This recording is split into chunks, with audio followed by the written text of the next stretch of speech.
this week's Mining Bulletin on Africa, brought to you by Africa Mining Brief, Africa's leading journal. In this week's news, Zambia nullifies Konkola Copper CEO's permit. 8 out of 10 South Africans benefit from mining.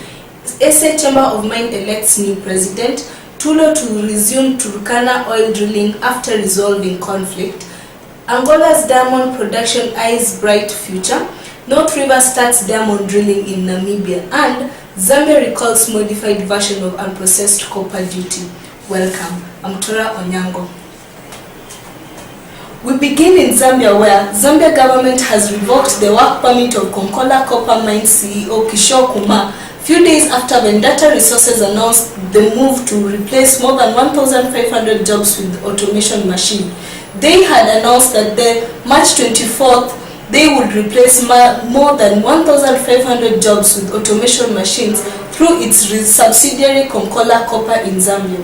The move was rejected by Zambian President Michael Sata, who threatened to cancel the license of Konkola Copper mines. According to Mines Minister Christopher Yuluma, the revocation of Kumar's permit is a personal issue with an individual, and the government still fully supports Konkola.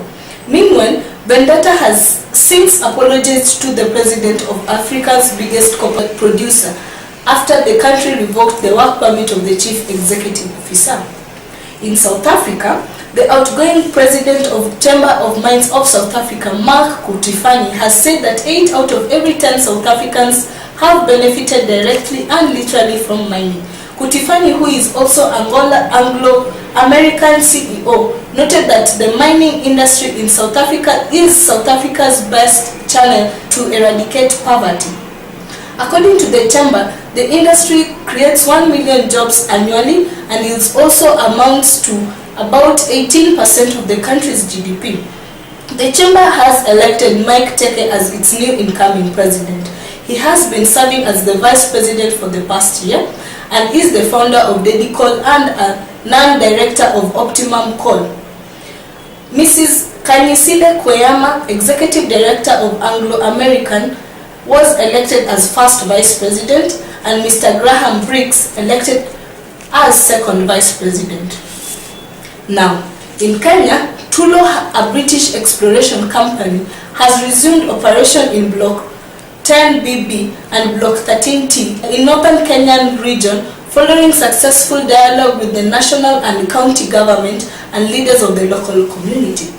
The firm had adjourned the drilling operations on 2 blocks following the protests from angered villagers who demanded for more jobs on the site. Tulo also signed a memorandum of understanding with the Minister of Energy, which clearly laid out a plan for the government, local communities and Tulo to work together inclusively over long term and to ensure the operation continue without disruptions. However, Tulo's country deputy manager Sid Black said that the country lost money during the week it had shut down in 2 exploration blocks. And now in Angola, a study has revealed that the future of Angola's diamond production is bright following a new mining law and of higher quality diamonds. According to analysts at CSEC Ecology Consultancy and Sub-Saharan Investment Bank Eaglestone, the wave of increasing Asian luxury goods market would boost Angola's diamond output. The report said that the country is endowed with both kimberlites and alluvial diamond deposits, many of which still await development.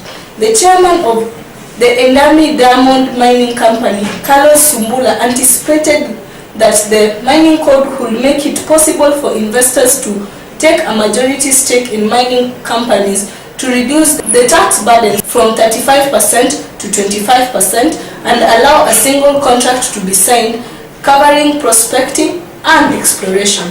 In Namibia, North River Resources, a London-based metals exploration company, has started underground diamond drilling at its Nambi lead-zinc-silver project in Namibia. North River holds 100% of Nambi lead-zinc project, which is centered on the underground Nambi lead mine. According to the company, the campaign involving approximately 5,000 meters of drilling is designed to upgrade and expand the project's complete resources. The Nambi mine currently has resources of 668 tons with 6.6% zinc, 2.5% lead, and 46% silver.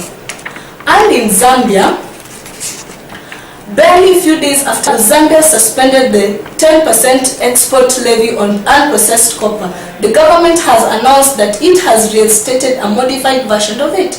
The move comes after President Michael Sata said that the law suspending taxes on raw materials announced recently could not benefit the country.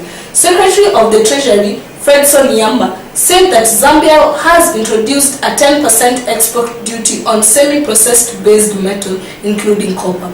Recently, Zambia, Africa's largest copper producer, lifted the 10% duty which was slapped on export of unprocessed copper and several other minerals in raw form for 1 year. For this and more news, please visit us at www.amrifonline.com. Until next time, I'm Tora Onyango.